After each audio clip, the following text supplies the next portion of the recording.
guys, so before we get started on the video that I have planned for you, I have to confess I messed up this video.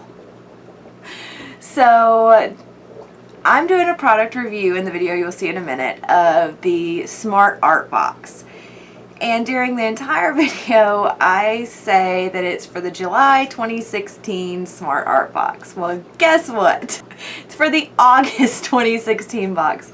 I am, I guess, still in July.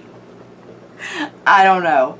But I completely flubbed that up. So just letting you know, anywhere that you hear July 2016 Art Box, it's August.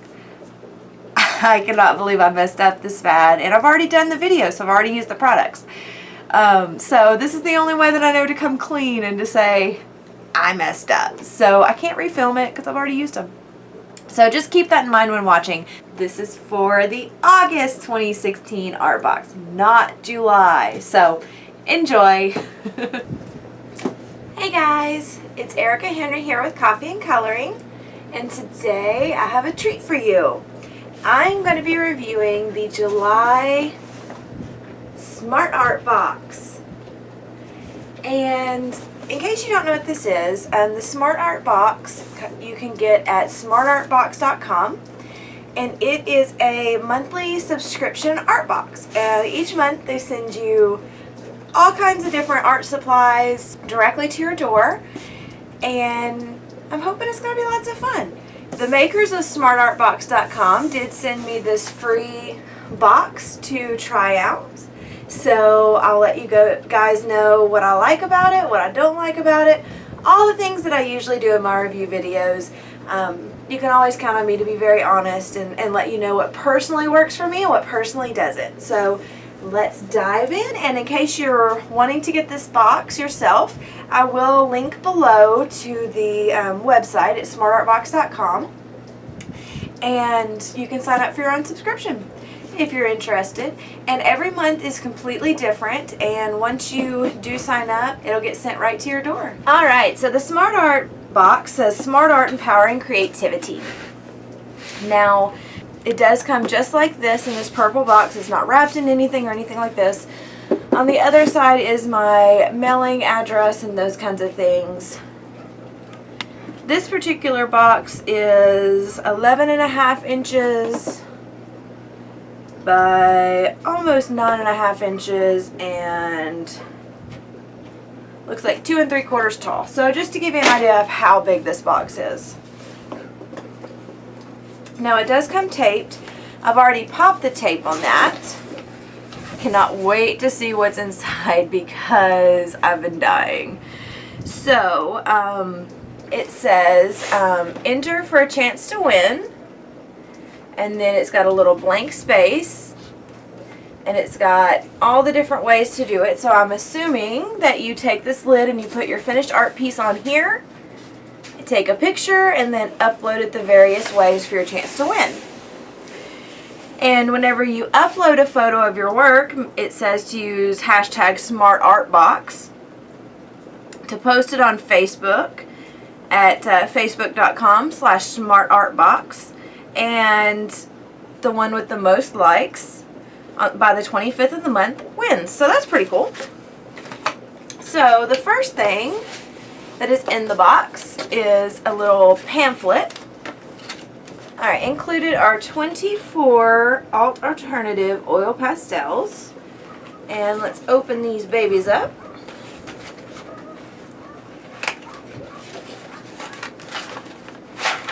Oh, and these are full-size sticks as well.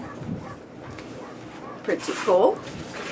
Sorry if you hear my dog barking in the background. He can never be quiet. I have beagles and one is obnoxiously loud.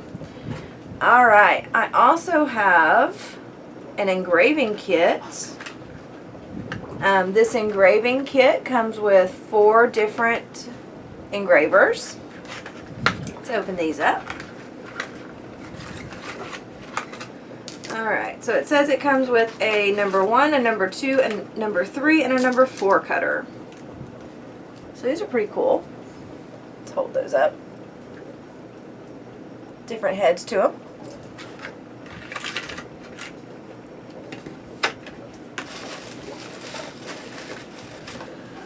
Alright, we also have a Pro Stroke Premium White Bristle Creative Mark number 6 paintbrush. Is a very big paintbrush. I don't have any handy, but usually the ones that I work with are about this big. So that's going to be different.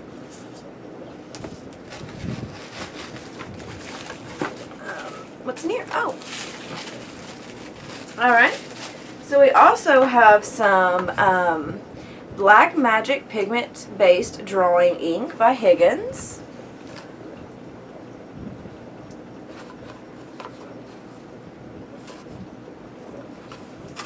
And this is waterproof.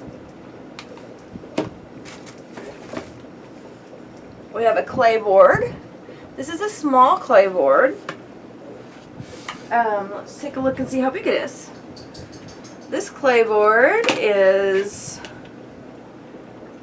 5 inches by 5. So it's a 5 by 5 square clay board. So that's pretty cool. And it is archival and coated with archival seal and made in the USA. Then we also have 2 additional clay boards. And these are 8 by 8. Same thing, archival as well. So included in July's subscription, you got a small clay board, 2 largers, paintbrush, engraving tools, ink,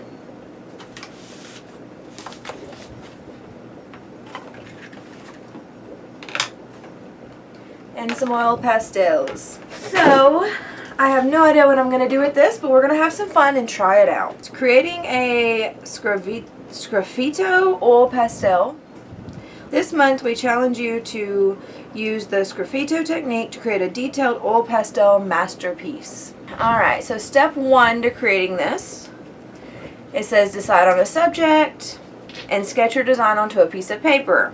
Make sure you draw on any important details and determine the areas you will scratch away. So we are going to need some paper, which isn't included, but everybody has some paper laying around and a pencil. So I'll need to get that. Step 2 here is to use a variety of oil pastel colors to begin to color in the clay board until the entire board is covered. Step 3, allow the oil pastels to dry for a few minutes and then gently wipe off any pastel clumps that may have formed with a dry paper towel. Got paper towels, can handle that too. Once the board is smooth, use the round brush, which is the brush that came with it, right here. Oop, I've got this. Oh, it's a long brush here. There we go. To apply the India ink all over the board. Apply a second coat if necessary. Allow the ink to dry completely. Step 4. We're going to turn the paper over that we sketched, scribble all over the back so the graphite transfers, and then we're going to go to the board that is covered with all of the ink, and we're going to transfer the drawing on by drawing back on top. Step 5 will be to use our scraping tools to scratch away the surface, and then step 6 is going to be to add details. Alright, we can do this. We can do it. So I'm going to sketch out a picture that I want to do on here, and I'll be back.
Okay, now here's my board. Step 2 also includes putting down oil pastels.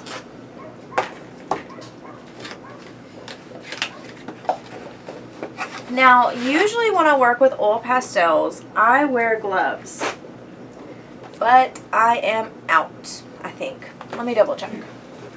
But I couldn't find any in my spot a minute ago. Nope, unfortunately I'm out of gloves. And I hate being out of gloves because I wear gloves all the time to protect my hands. So I'm going to grab my baby wipes, keep those handy, so I can wipe my hands off a lot. I can't stand having oil pastels on my skin. They're a very fun medium to work with, but they're so messy. And I don't know, I just don't like having that on my skin, so.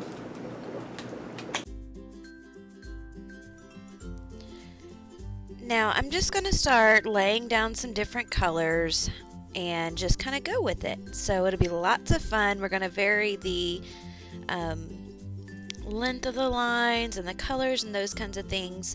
And one thing that I really liked about these oil pastels is I loved how soft and buttery they were. I've used some oil pastels and they were quite hard, whereas this one is nice and buttery. We're going to speed things up. We're going to add some more colors, just kind of haphazardly, almost like you're a kid scribbling, rotating my board as I go as well. That way we don't have any too repetitive lines, because we do want a lot of variation while we're scratching off, at least I do. So I'm changing things up as I go, adding different colors and those kinds of things. I'm not thinking too hard about my color choices for this particular piece because I'm doing elephants and I just wanted a lot of color on them.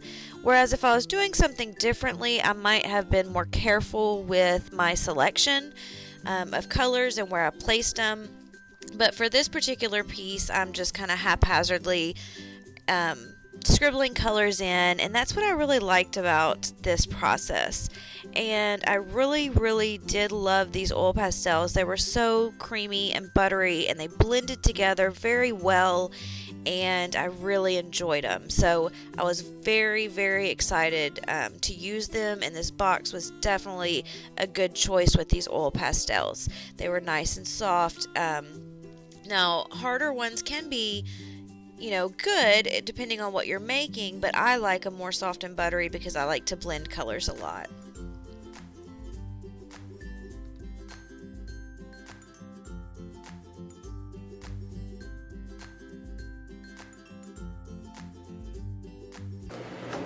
So we've got our colors all laid down. I did put the white on top to kind of mute the colors a little bit because I wanted that. Now we're going to take our India ink, shake it up, and I don't have a well to put this in, so we're just going to use the one that it came with. I'm going to take my paper towel, set the lid down on the paper towel to the side. I'm going to take my brush. Now, an important thing, don't put the ink all the way up to this metal part. If you do, it will ruin your brush. So we're just going to smooth this India ink all over and completely cover it. Alright, we're going to speed things up. I really did like this brush. It was nice and soft, and it laid the ink on very well. Didn't take hardly any time at all to completely cover this piece. I was very impressed, and I really did enjoy using this brush. Alright, now we've got our two elephants here. We're going to take a pencil and sharpen that nice and sharp. And we're going to do like we did whenever we were kids and did leaf rubbings. We're going to hold the picture to the side and just put down a lot of graphite, trying to cover up all those white areas. That way it'll transfer over well. Double check, make sure there's no spots that you have drawn that isn't covered with graphite. And just put down as much as you can, covering up as much white as you can, because if there's white left, that is not going to transfer the picture onto your colored board.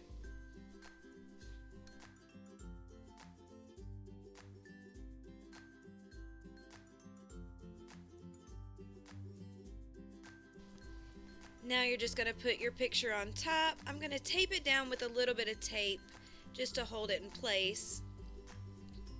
This is optional, of course. Now you're going to trace your drawing. Make sure to push a little bit hard to make sure that that graphite transfers, and just trace the entire drawing.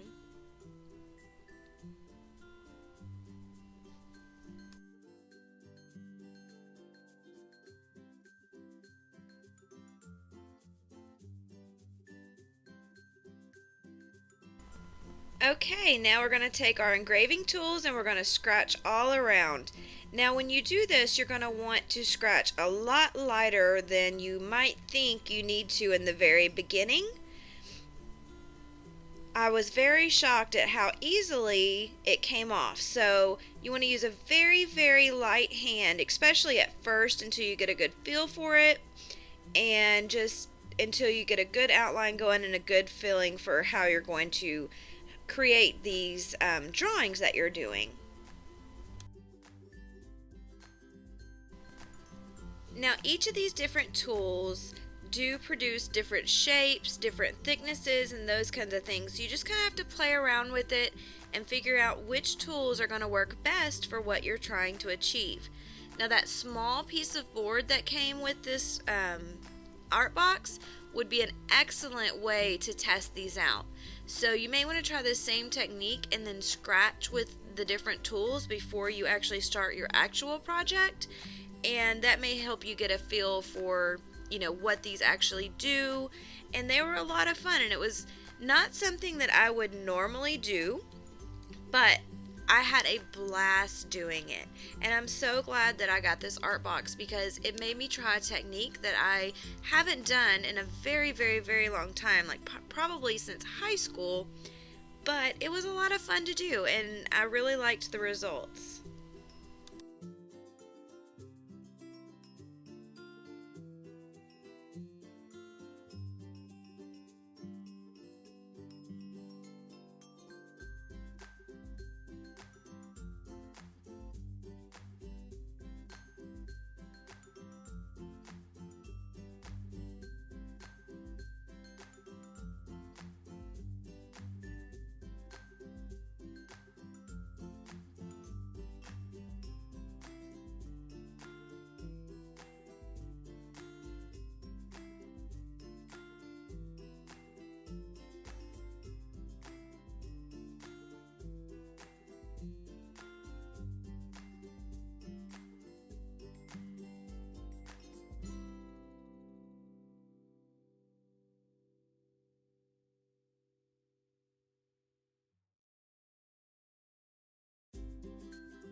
So here's my finished piece.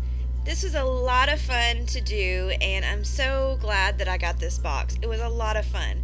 It was a very, very messy project, and I would definitely suggest not doing it over carpet, because I had tons of little flecks everywhere and there was a lot of cleanup involved.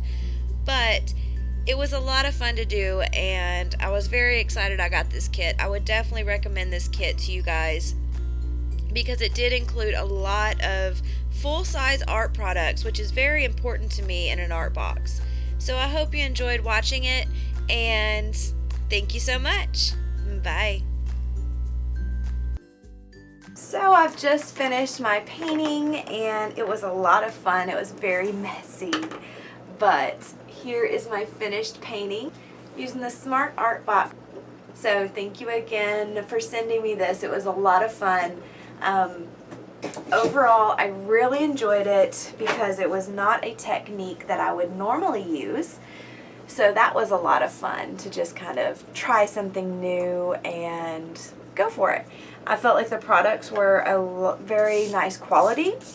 The oil pastels were very soft, and I really liked that. The brush was very soft, even though after I used the India ink, it's kind of stiff now. So, and I washed and washed and washed and washed it. So with the India ink, I would definitely suggest using a brush that is just for that, because it was nice and soft before and now it's not quite so soft. And that could have been with how I cleaned it. I used warm water and soap. I didn't have any cleaner. I am pretty sure that they do make ink cleaner though, but it didn't include it, so I couldn't use it. But overall, I really enjoyed this product, and I am very interested in getting another one. So hope you liked it, and talk to you next time. Don't forget to check out the links below. The links below will take you to the Smart Art Box website, and you can order one for yourself if you would like as well. And I will be having more reviews coming soon, so thank you so much. Bye. Thank you so much for watching. You can click to check out another video. Make sure to give this video a thumbs up and subscribe to the channel to stay up to date on the newest videos that come out. Please remember to comment below on what you'd like to see next, whether it's a tutorial or a review on another product. I want to hear from you because you guys help guide me on where to go. Thanks again. It's Erica Henry with Coffee and Coloring. Until next time, bye.